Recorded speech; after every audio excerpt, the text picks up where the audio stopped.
Hello and welcome to another Wilderness Tamed video, and in this one I'm going to be sorting out that lot. My own little garden, my own wee plot. It's a very brisk, fresh but bright October day, and it's time to take everything down.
And that, folks, is all there is to it. 10 minutes worth of work. I have managed to save some seeds, or flower heads, that are going to seed. I just untangle them. One lot is the small scabious, the flowers thus, and the seed heads, which are just about ready to start dropping. They always seem to drop a little bit green looking, but allow them to dry out and they're good to go. And I tend to try and sow stuff fairly immediately if I can. And this is the field scabious, and one seed head which is already started to drop a few seeds. So a bit loath to cut those whilst they're still in flower, but they were the last. I mean, yeah, 4 or 5 flowers is you can sacrifice, seeing as we've had a full summer of all kinds of stuff going on in the garden.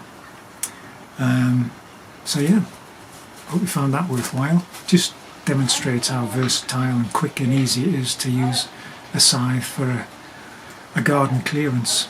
A lot nicer than a strimmer.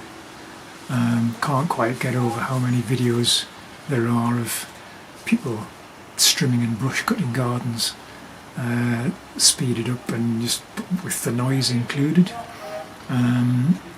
It's just like not pleasant to watch.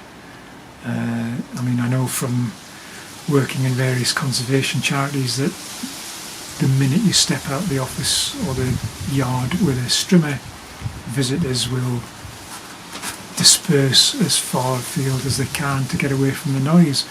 Step out of the yard with a scythe in the hand and people congregate towards you and start chatting to you, and you can continue using the scythe whilst people are talking to you, or whilst you're talking to people.